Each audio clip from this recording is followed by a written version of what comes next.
This is the Greg Bedard Patriots Podcast with Nick Cattles.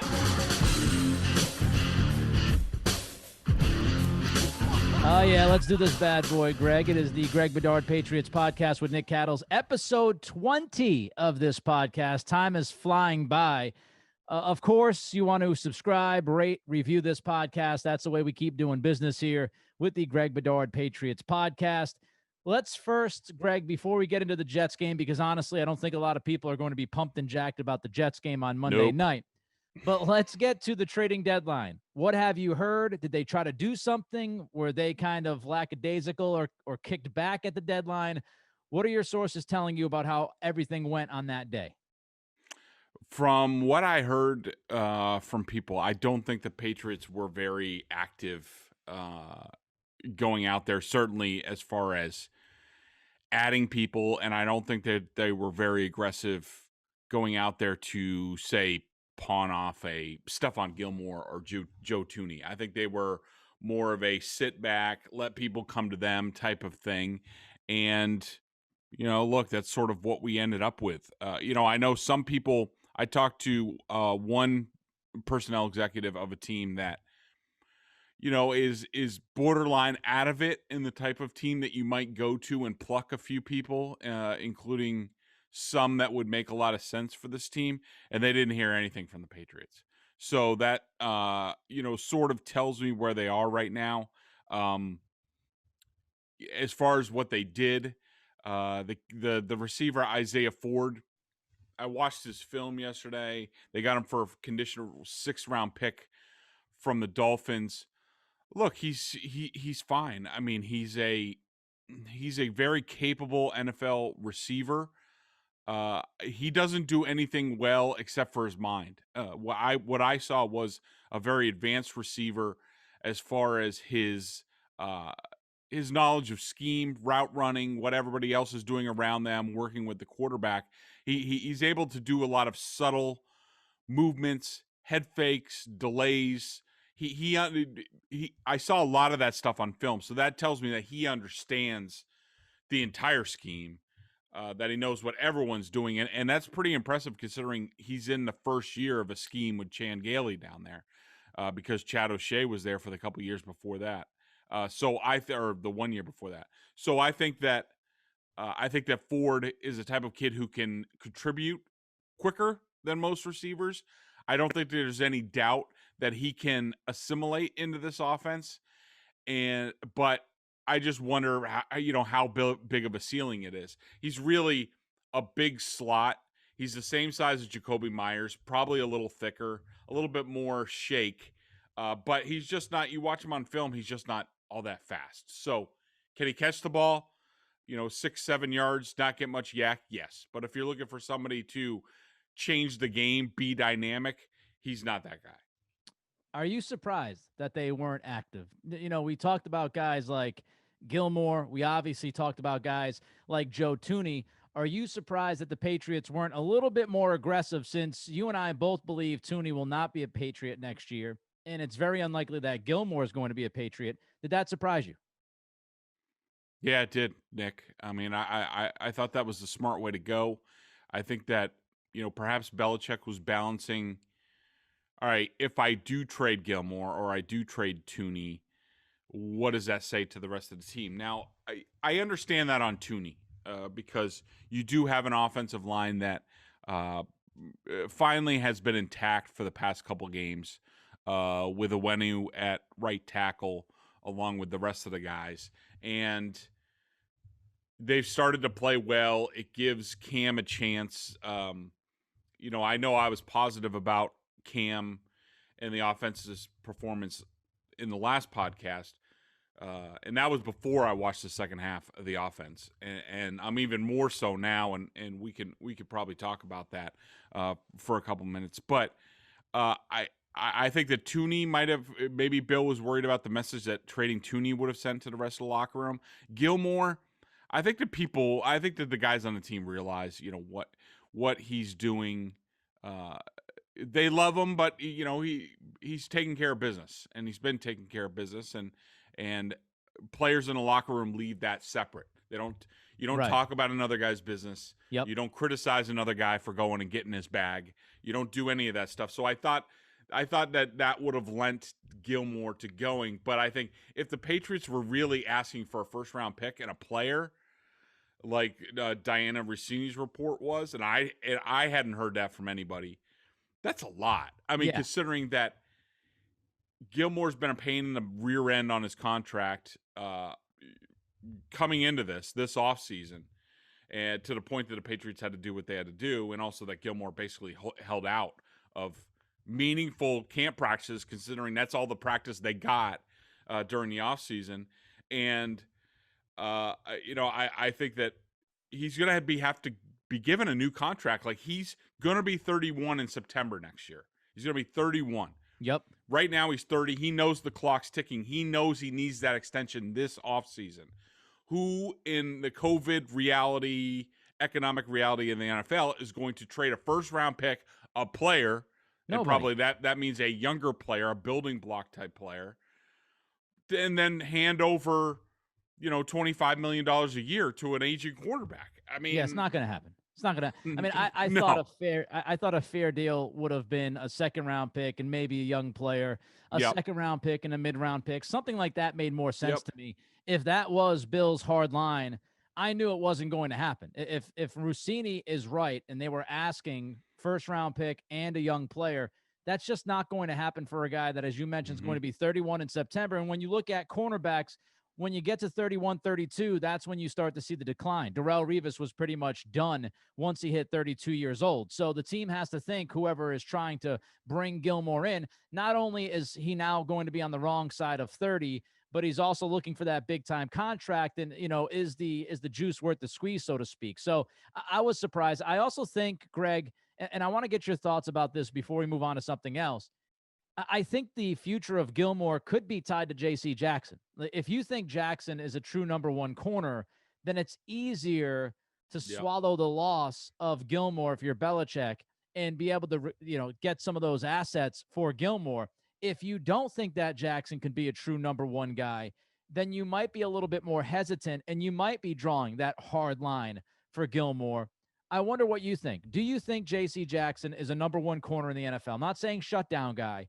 Do you think he's good enough, Greg, where in the long term, Belichick's looking at this and says, hey, whatever happens with Gilmore, we've got Jackson?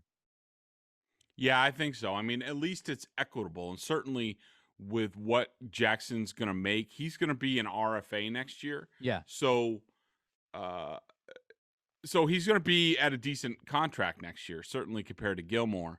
I don't a side topic to this Jackson thing, and I do think he's a number one corner, and I think he showed it on Sunday against Stephon Diggs. Outside of that 141-yard sort of catch and run by Diggs, he really didn't do that much in the game. Yeah. Yep. And they were certainly probably looking to test him because they knew Gilmore's situation. But, I think now the offshoot is, all right, well, now what do you do with Gilmore? Like, how is that all going to play out? Because that is not a guy who's going to play. He is not going to want to play for $7 million next year. No way. Which is basically what he's set to make because of what they did cap-wise this year. How's that going to play out? I mean, if he sat out for another $5 million this year because he wanted a contract extension, the Patriots wisely wouldn't give it to him. Now what happens? I mean, because he is not going to play for that contract. And now you get into – go ahead. Realistically, you've got three options, I think, right? I mean, you either are going to hold on to him and give him an extension, which I think is highly unlikely because it already would have been done. Or two, you trade him in the offseason, and I can't imagine, with less time left on his contract and knowing that he needs a new deal and wants a new deal, I can't imagine that Belichick is going to get if he did ask for a first-round pick and a player. It's even less likely once you get to the offseason, so you can trade him. Or, the other option is to try to draw that hard line yourself in negotiations and say, listen, we love you as a player. This year is all screwed up because of how the cap has gone. Stephon, we really can't get you to a place who's willing to give you the money that you're looking for anyway. Let's try to ride this out and come to an agreement where, we might be able to find a way to give you a little bit of a bump, but you got to kind of take your lumps. So I think That those are ain't the three happening. options.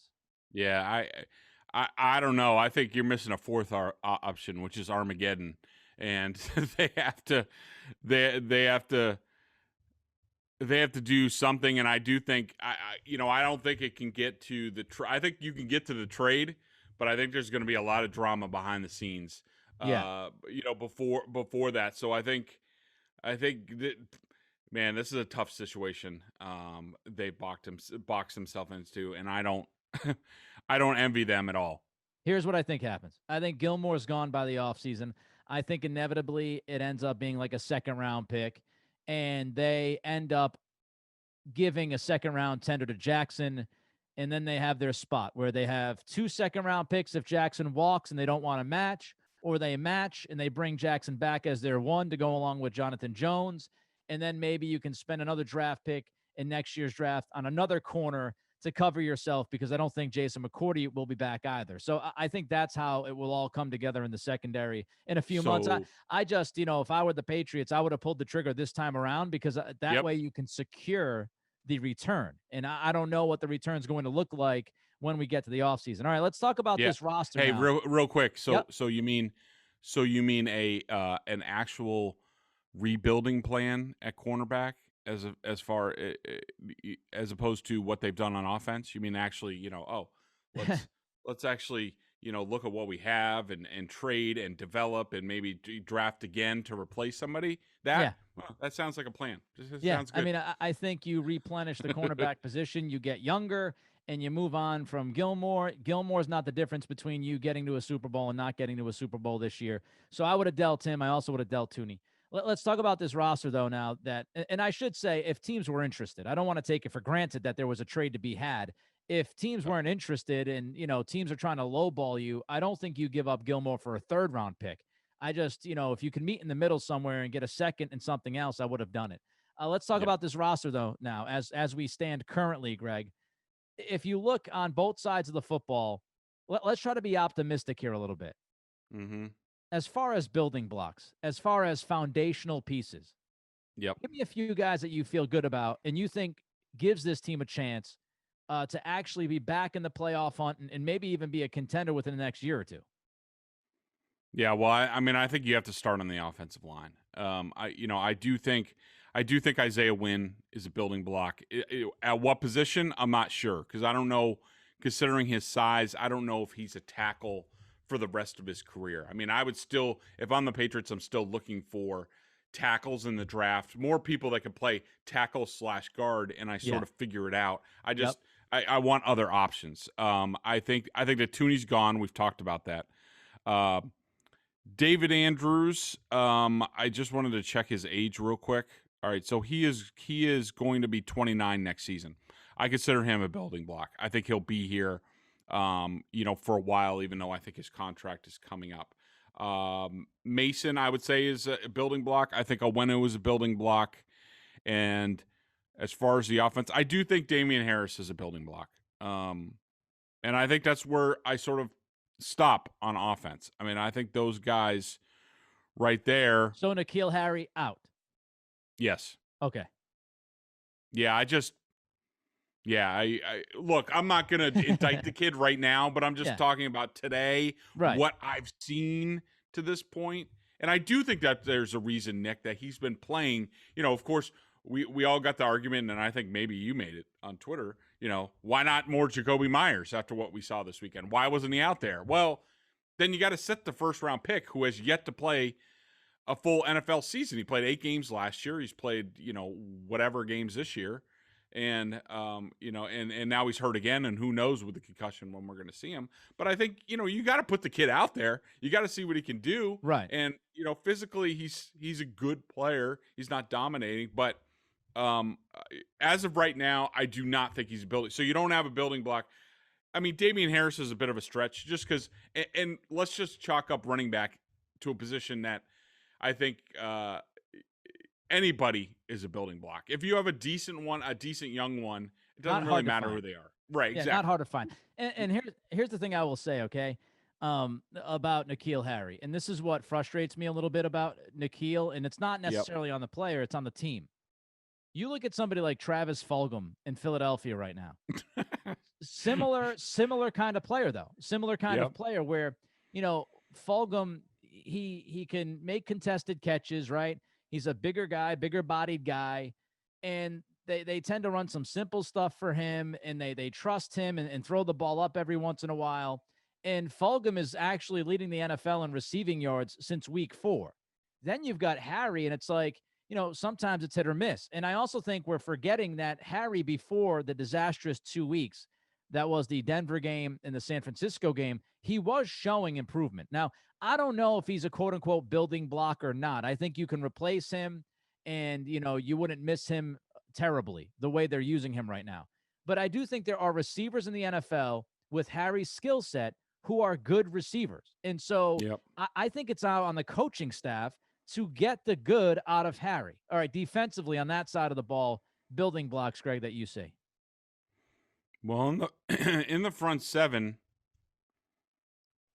Nick, I'm having a hard time.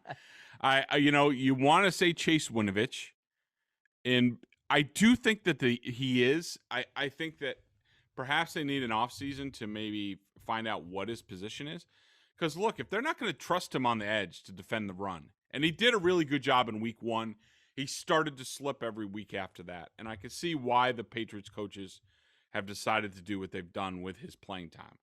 But if he's not going to hold the edge, why not take a look at moving him inside to inside linebacker, especially considering where they are right now. And look, the outlier in the front seven is Josue.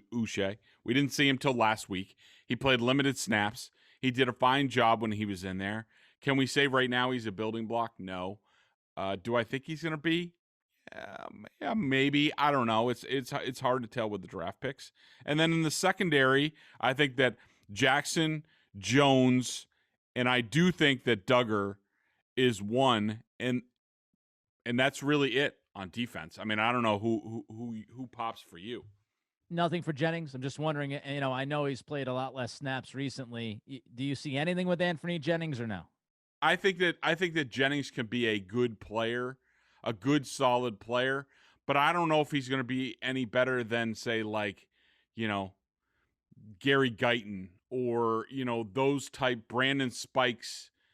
He certainly has more athletic ability than Spikes, but just, one of those regular Patriots stand-up linebackers that sort of do a good job. I mean, I have seen flashes of athletic ability, but it really troubles me that in a game like the Bills game on Sunday, and also the 49ers game, that when they need to stop the run, that he's not really out there and not really doing much. I mean, Yeah. he was terrible in the game before, which is what I think landed him on the bench. So that's a concern, but I think he's a good player. But as far as a building block, I'm all right. These are who are going to be our playmakers or best players going forward. I can't say that about Jennings yet. I do think Duggar hasn't gotten on the field, and some of it's injury, some of it's been scheme, some of it's Belichick just doesn't trust, because they're putting so much on the safeties right now, and that you not only have to know safety, but now you have to know linebacker. I think has really affected Duggar's ability to be on the field for this team, and that's disappointing because, as we saw in what game was that? When he blitzed the Seattle game. Yeah. When they just gave him a job and say, you blitz or go after Russell Wilson on every down, he was incredible, and he just jumped off the film. But they haven't done that in weeks, and it's frustrating, and it limits his ability to really be on the field and be impactful as a rookie, where it looks like he could do that. Yeah, it's going to be interesting because, we think about Belichick and his coaching staff adjusting. They've got to start adjusting, I think, here. They've got to start adjusting to their talent instead of trying to fit their talent into the system. And I know that might be a difficult transition to make, and it might be an impossible transition to make. But when you talk about a guy like Duggar, to get the most impact out of him, you've got to play him like he played in Seattle. Again, to go back to N'Keal Harry, if you're going to get the most out of that guy, you got to use him right and get him going early. To get the most out of Damian Harris, you've got to give him the damn football more than 8 times through the first 3 quarters against a crappy run defense like Buffalo. Like, you've got to do these kinds of things and maybe change a little bit of what you think philosophically now that it's 2020 and now that you've got some young guys and you're trying to create some building blocks. So it'll be fascinating to see what happens, because to me, Greg, the rest of this year, I think you can rip off some wins. I talked about this last night on EEI. I do think they can rip off some wins. When you look at the rest of this schedule, I wouldn't be shocked if they finish 8-8. I really wouldn't. I wouldn't even be shocked if they finish 9-7. And they still have a game against the Bills at Foxborough. That is a winnable game. We just saw that last week. They can win that game. They've got the Dolphins. Tua threw for less than 100 yards last week. They could beat the Dolphins. They've got the Jets again later on this season after Monday night. I think they should win both of the games against the Jets. So that's already 4 wins. You're now talking 6, 6-10. And you can look at some of those other games, whether it's the Chargers with a rookie quarterback, Justin Herbert, whether it's, the Cardinals with a cross-country flight to Foxborough, and their defense hasn't been great without Chandler Jones. I do think there are some games, they should have at least 3 or 4 more wins in the bank. And then it all depends on 3 other games that will swing the schedule. When you look at it, they can either finish, 6-10 or 9-7. I don't think any of that would be strange to see. Nick, hey, one thing I wanted to get your opinion on. Sure. I meant to mention Hightower. I still think he's a building block for this team. I think he's going to be, I was looking at his age. He is going to be 31 next year. At a lot of spots, I don't know if I would consider that, but I would say for the next, if he comes back, and we don't know whether he's going to come back, I think for the next 2 years, I think he is a building block. For the middle of that defense. So I did want to include him. And the other thing that you mentioned about adjusting the scheme, I get what you're saying, and I don't necessarily disagree with it, but this is where the lack of drafting and developing has caught up with the Patriots, because now they're in the same, they're basically this year on defense, they're in the same situation they were in years previous with Brady and the offense. And what I mean by that is Tom Brady was 20 years into the offense. And you brought in, we all know the thing, you bring in the young tight ends or receivers, and they can't get on the same page with Tom because Tom wants it done a certain way. Now, all of a sudden, you bring in these rookies that you need to plug and play into the defense because there's been no development plan here because you can't draft anybody. And so you have Devin McCourty and Jason McCourty and Lawrence Guy and other guys running a defensive scheme that they're 3, 4, 5 years into running really well with the amoeba and this and that. And now you try to plug in Duggar and Jennings and Boucher, and now they can't trust them.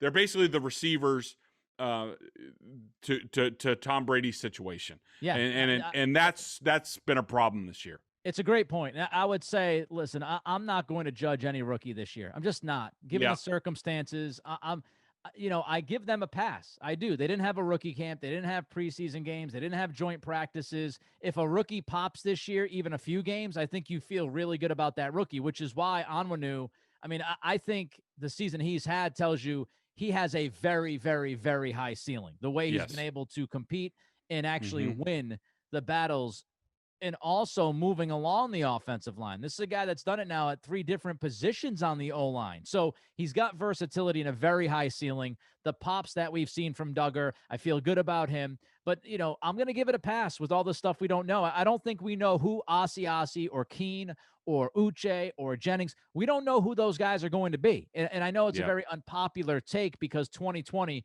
you've got to know what's happening right now and let people know how you feel. But before the season kicked off, I said, this is going to be a different season. This rookie class is behind the 8 ball. New England is already a difficult system to figure out. Belichick does not love leaning on the younger guys. So this is going to be one of those growing pains type of seasons. And we'll really get a feel for who these guys are, I think, in the first quarter of 2021. I think that's when you'll start to figure out, okay, this guy is actually useful or this guy stinks out loud. I do want to go back quickly before we get to the Jets, and we're only going to spend a couple of minutes on that dumpster fire. But I did want to mention when we talked about this, the reason why I brought up the schedule and the wins and the losses, it's because I think at this point, I know he doesn't like to do it, but what I would like to see Belichick do is start playing the young guys. Like, I know Asiasi's on the IR. I get that. His season is wasted. But if you can get Dalton Keene snaps and get him the football in his hands, do it. Damian Harris, give him 20 touches a week. Get Uche out there a little bit more. Get Jennings out there a little bit more. And I know you might pay for it, and I know it's against Belichick's, what's ingrained in him, and he wants to win as much as possible and all, and I get that. But for the betterment of the future of this team and to try to figure out if those guys could be building blocks, I'm not saying give them 90% of the snaps, but I do think you got to put them in the mix a little bit more and find out if they can sink or swim. Yep. That's the kind of season we're at. I'm in favor of that. All right, let's get to the Jets. Just, I know Joe Douglas talked about this team earlier this week, and I credit Douglas, their GM. He took all the accountability that he could take, all the responsibility. This really isn't his team. The Jets, if you look at how they ran business, it's an absolute disaster. When you look at, having Mike Maccagnan run your draft and run your free agency period, and then you get rid of Maccagnan and bring in a new GM, that's just outrageous to me. That you would have the GM run your offseason and then you get rid of the GM. So the guy that you didn't trust and you got rid of, ultimately, you let him make all the big decisions that year, and then you let him go and bring somebody new in. It's perfect Jets football.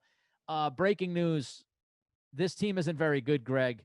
When you watch them, I mean, what do you take away? Anything? Sam Darnold, is he done? Did they squander his career the way they've handled him? They're spunky. They've been competitive. They gave the Bills all they could handle, which was sort of the same position that the Patriots were in. And they also played the Chiefs tough, for a while. And I think that, one of the things that the Jets do well that could be an issue in this game is that they do a pretty good job against the run. And so, is that an issue? Greg Williams, their defensive coordinator, is always a wild card in terms of, he's going to be pressure. They're going to be a little bit dirty. All those things. I think offensively, I don't think Darnold's done yet. I mean, I think I'm still a big fan. I don't think he's ruined yet. He will make too. a couple. Yeah, For the he record, will make I like a couple. Darnold. Okay. He will make a couple plays every game where you're like, holy crap. Like, where did that come? Where did that come from? And it's not the Josh Allen type where it's like, all right, he can't hit water if he fell out of a boat for 5 or 6 passes, and then all of a sudden he drops a dime in. Like, Darnold is much more consistent. There isn't much around him, and you see that. And Gase, because of his head coaching responsibilities, is no longer the game planner that he was, in his best days. But I will say, I'm really looking for. I want to see Denzel. I want to see a little bit more of Denzel Mims. He was a guy that a lot of people, the wide receiver, that a lot of people thought the Patriots might take because of his ridiculous athletic ability. And Nick, wait until you. I don't know if you've watched Becton, left tackle for them. I watched him at Louisville last year. He's a monster. I mean, I saw him. I think it was because I watched a lot of the Bills game that they played. He's a monster. He's fast. If he gets out there on a block, I mean, poor Adrian. Like, this might be the R.I.P. Adrian Phillips game, where finally the bug meets the windshield. Bill Belichick's bug goes into the windshield of High Becton and is just squished, and we never hear from him again. I mean, or even Juwan Bentley. If that guy's healthy and out there, man. Probably one of the scariest sights in the NFL right now is Becton coming with a head of steam, pulling, and you having to take him on. Like, good luck. Yeah, we talked about building blocks for the Patriots. When you look at the Jets roster, you could say maybe Darnold, but I think I would not be surprised if Darnold's gone. If you're the Jets, if you can draft Trevor Lawrence or Justin Fields and trade Darnold and get something back for him and reset that quarterback contract and get 5 years. I wouldn't be surprised if Darnold is gone. I do still like Darnold, but for the team, building blocks wise, Mekhi Becton might be the only building block on that team right now. Like, he might be the only guy. Quinnen Williams is decent. I think he's got a future, especially in a different scheme, the defensive tackle. But you're right. I mean, even, Herndon, the tight end, you want to be excited about him, but he underachieves more than anything. I think Perrine, the running back, he'll pop with a few plays this weekend. I think people will like what they see out of him, but he's not a franchise back. He's just sort of like a versatile pass back. Yeah, I liked Williams coming out of Alabama. I did. I think I think he's a good player. I just don't know if he's the right fit for the Jets. Oh, All and right, let's May, the move on safety. Yep. to the Boston Sports Journal member question of the day. Check them out at BSJ, 11 cents a day on their annual plan. Not only do you get top-notch analysis of all the Boston pro sports, but if you're a Patriots junkie, and of course you are, if you're listening to this podcast, a membership at BSJ gives you access to a ton of video analysis from Bedard. He does that on the coaches film, of course, and then direct access to Bedard as well in weekly chats. Let's go to Jay Brown. I know you mentioned Uche just a little bit earlier in the show, Yep. but what did you think about Uche overall in his limited snaps? What stood out to you? What do you think we could see as far as development from him the remainder of the year? Yeah, well, I mean, as far as his snaps, I thought they were decent. He got in there and he was basically sort of like a sub rusher for a while, and he had a knockdown. And at first, when I was watching it on the TV copy, it was sort of like it looked like a coverage pressure where the quarterback really didn't have a whole lot. Allen at first, and then they were flushed left, and Uche was able to get a hand on him and shove him out of bounds as he got rid of it. I didn't on the TV copy. I didn't think that Uche had much to do with it. On the coach's film, that changed. I did think that he was responsible for the pressure, so I gave him a knockdown on that. I also thought there was a screen pass that he clearly diagnosed early and got in and sort of screwed up. So those were two promising plays. I mean, outside of that, he only played 12 total plays, but I thought that was good. He did have to come on once Bentley got hurt and play stand-up linebacker. I didn't really get a good read on that. Nothing went one way or the other, but certainly he's athletic. I like the way he impacted the left tackle on that pressure.